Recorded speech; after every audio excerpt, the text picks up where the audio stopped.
क्या पंजाब में भगवंत मान सरकार स्थिर रह पाएगी? स्पीकर कुलतार सिंह संधवा यानी जैल सिंह के परिवार से आते हैं, कद्दावर नेता हैं, राजनीति की लिहाज से कहें तो अपेक्षाकृत युवा हैं, 50 के अल्ले पल्ले की उम्र है और बड़ा नाम चला था जोरों पर जब भगवंत मान की एक बार तबीयत भी खराब थी, तब भी साहब ये फ्रंट रनर हैं। कई विधायक इनके बहुत नज़दीक हैं। अमन अरोड़ा एक और चर्चित विधायक, उनका बयान कि मेरिट के हिसाब से सीएम होना चाहिए। ये क्या बात हुई कि हिंदू सीएम नहीं हो सकता है, पंजाब में सिख सीएम ही होगा, जो भी डिजर्विंग करता है। तो विद इन भगवंत मान की कैबिनेट बहुत मर्मरिंग है, बहुत इस तरह के स्वर हैं, बहुत बातें हैं कि सब कुछ ठीक नहीं है।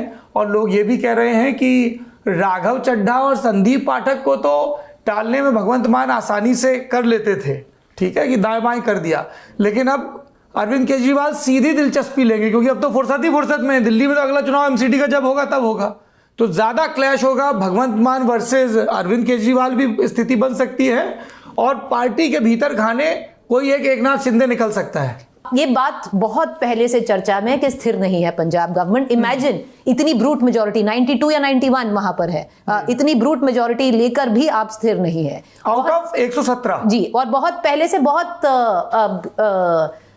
एक इसमें बहुत बड़ा वो है कि एक वेट एंड वॉच हो रहा था दिल्ली के लिए कि दिल्ली में क्या होगा, दोनों ही तरफ से। हाँ, दोनों ही तरफ से कि दिल्ली में क्या होगा। और अगर दिल्ली में अब आम आदमी पार्टी हारती है, इतनी बुरी तरीके से हारती है, अरविंद केजरीवाल अपनी सीट हारते हैं, तो इसकी रैमिफिकेशन पहले ही पंजाब में है।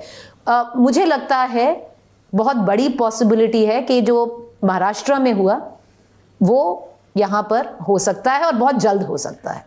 कुलदीप का रुख कर रहे हैं, लेकिन उससे पहले बस दर्शकों के लिए एक जरूरी सूचना, भगवंत मान और रवनीत सिंह बिट्टू दोस्त बड़े अच्छे हैं। कुलदीप जी, अरविंद केजरीवाल और पंजाब, देखिए दो बातें, मतलब इसमें यह कि जब पार्टी के लिए ना पंजाब अभी बहुत नई जगह है, पार्टी ने वहाँ पार्टी का संगठन ऐसे नहीं कि बहुत लंबे समय से हो, पहली बार की सरकार वो चला रहे हैं और उस सरकार की कोई ऐसी महत्वपूर्ण उपलब्धियां नहीं है जो आप बता सकें जी। विपक्ष लगातार ये कहता है कि अप्रभावी सी सरकार है, सबको याद है कि ये वादे इन्होंने किए थे, जो वादे ये पूरे नहीं कर पाए। अब कहीं गूगल करने की ज़रूरत नहीं है। बहुत अब 2022 में हुए थे चुनाव, 2025 चल रहा है ना, तो 2.5 साल का सरकार, 2.5 साल का समय किसी भी सरकार को अपने काम का एक नमूना पेश करने के लिए काफ़ी होता है। पंजाब में आम आदमी पार्टी उस तरह का कोई प्रदर्शन कर सकी है।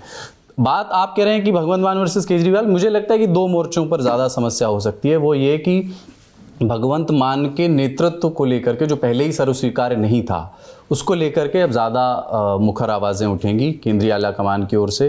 भगवंत मान विरोधी आवाज़ें पंजाब से उठ सकती हैं और वो नहीं होगा तो उन बगावत की आवाज़ों को जो आला कमान के डर से खामोश रह जाती थी, वो अब उतनी खामोश नहीं रहेंगी। तो जो महत्वाकांक्षी लीडर्स हैं और कैलिबर और पोटेंशियल और टैलेंट वाले लीडर्स हैं, जो एस्पिरेशन के साथ आए हैं पंजाब की राजनीति में, जिनको सिर्फ विधायक बन के नहीं रहना, वे फिर दूसरे दलों में अपनी संभावनाएं तलाशेंगे। तो पार्टी ने जो छोटा मोटा जैसा भी संगठन बनाया और उसमें अलग अलग क्षत्रपों को जमा किया कि ये इस ज़िले में प्रभाव रखते हैं, ये यहाँ रखते हैं, उनमें से कुछ लोग टूट करके उन पार्टियों की ओर जा सकते हैं, जैसे कि कांग्रेस, जैसे कि भारतीय जनता पार्टी, और हो सकता है कुछ अकाली दल की ओर भी जाएं। एक महत्वपूर्ण बात इसमें और है कि अब जो विधानसभा, मतलब ये तो पंजाब की एक चुनौती है, दिल्ली में एक चुनौती और है कि जब विधानसभा में दोनों पार्टियां बैठेंगी, पक्ष और विपक्ष, तो वो नेतृत्व विहीन सी ही होंगी एक तरह से। उसमें केजरीवाल भी नहीं है, सौरभ भी नहीं है, और ले देकर आतिशी और गोपाल राय हैं सीनियर लीडर्स के नाम पर।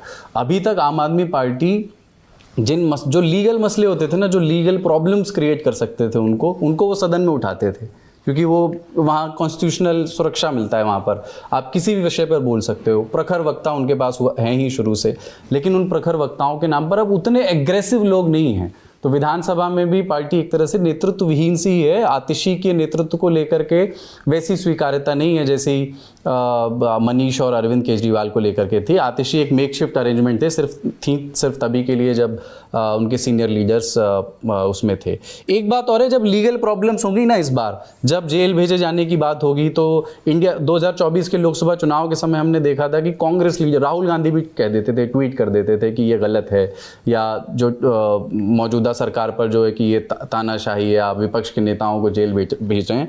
मेरा अपना असेसमेंट है कि ये सब अब नहीं होगा। अब अगर आम आदमी पार्टी के नेता जेल भेजे जाएंगे तो कांग्रेस की ओर से कोई बचाव नहीं होगा। पंजाब से इतर दिल्ली में क्या, किसकी सदारत रहेगी? गोपाल राय, आतिशी सिंह या फिर कोई प्रतीकात्मक चेहरा? क्योंकि पीछे सरदार भगत सिंह और अंबेडकर की, बाबा साहब अंबेडकर की फोटो तो अभी भी रहेगी। देखिए, पंजाब में एक चीज़ वही है कि पहले पंजाब की जो आप बात कर रहे हैं कि जो सारे जो आम आदमी पार्टी के विधायक हैं ये पहले ही ढूंढ रहे हैं जगह। हाँ। पहले ही मतलब ये जो स्पीकर आए थे लोकसभा चुनाव के ठीक बाद, सुनीता केजरीवाल, अरविंद केजरीवाल से मीटिंग करने संजय सिंह ने जाके बहुत वो पहले ही बहुत, तो वहां पर सबसे पहले फायर फाइटिंग पंजाब में मुझे लगता है आज रात से ही शुरू हो जाएगी कि मतलब इतना इमीडिएट रहेगा। और जो आप दिल्ली में कह रहे हैं कौन, फर्क नहीं पड़ता है सौरभ, कौन का मतलब अभी कितने हैं आपके? 22 हैं। आपको पता है एक तो जो बीजेपी के एमएलएज अभी आएंगे विधानसभा में, देखिए बहुत वेंडेटा के साथ आएंगे। कपिल मिश्रा आएंगे, करावल नगर वाले। कपिल मिश्रा आएंगे, करावल वाले, और वो 8 भी आएंगे विजेंद्र गुप्ता जैसे, जिनको उठा उठा के बाहर फेंका गया है। जी, जब तो 3 थे, ओपी शर्मा, जिनको ये भी वापस आएंगे। और इनके वापस आने से एक मतलब जो एक्रिमोनियस हमने देखा है, क्योंकि वो सिर्फ 8 थे, ऊपर स्पीकर कुर्सी बैठे रहते थे और पूरा रैली चलती थी। एग्जैक्टली। अब 8 से 48 हो गया है। अब ये जो 22 है ये अपना ये मतलब अपने आप को बचा के घूमेंगे, और इनको एलजी का मुंह भी नहीं देखना है, और हाँ बचा के घूमेंगे। और मुझे एक्चुअली लगता है मतलब अनफॉर्चुनेटली फॉर द आम आदमी पार्टी ये एक नंबर है जो स्थिर नहीं रहने वाला है। तो इसमें आप चाहे देखिए, मुझे लगता है गोपाल राय की ज्यादा एक्सेप्टेबिलिटी है। कोई कैलाश गहलोत निकलेगा अब इनमें कौन निकलेगा कौन नहीं निकलेगा, कितने रहेंगे कितने जाएंगे, मतलब ये मैं काफी दिनों बाद सुन रहा हूँ कि जिस दिन नतीजे आ रहे हैं उसी दिन ये भविष्यवाणियां हो रही हैं। पर ये क्योंकि ये एक्सपेक्टेड, देखिए ये जो लोग पार्टी कवर कहते हैं वो नहीं कर रहे। ये अरविंद केजरीवाल जी खुद कहते थे कि मेरे को आपने 62 दिए, बहुत बढ़िया, नहीं तो ये हमें तोड़ देते अगर हम 40 होते।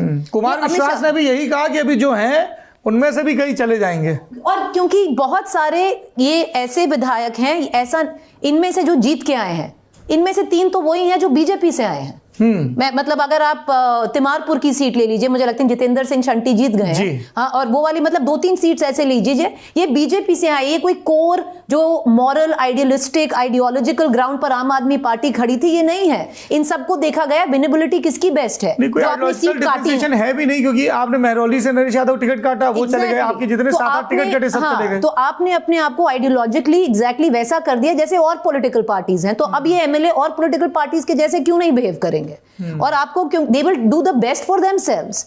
और मुझे नहीं लगता कि ये 22 भी रहेंगे, मुझे लगता है धीरे धीरे धीरे करके ये बिखरने शुरू होंगे। अगर आप कॉन्फिडेंस देखें, ट्रस्ट देखें, तो सबसे ट्रस्ट ज्यादा, वो तो पहले ही पता था, अरविंद केजरीवाल जिनको करते हैं वो है आतिशी, क्योंकि तभी उनको सीएम का मतलब इंटरिम चीफ मिनिस्टर वो आई थी। एक्सेप्टेबिलिटी जो ये 12 है, आप देखिए हक किसका बनता है, कहते हैं ना नेचुरल सिलेक्शन किसका होना चाहिए जो लीड करे। अब देखिए गोपाल राय कितने बड़े नंबर से आए हैं, जर्नैल आई थिंक एक और हैं जो काफी बड़े नंबर से आए हैं। तो आप इनको देखिए, तो मतलब हक इनका बनता है। बनेगा कौन वो इररिस्पेक्टिव है, क्योंकि रुकेंगे कितने ये दल मतलब को लीड करने के लिए।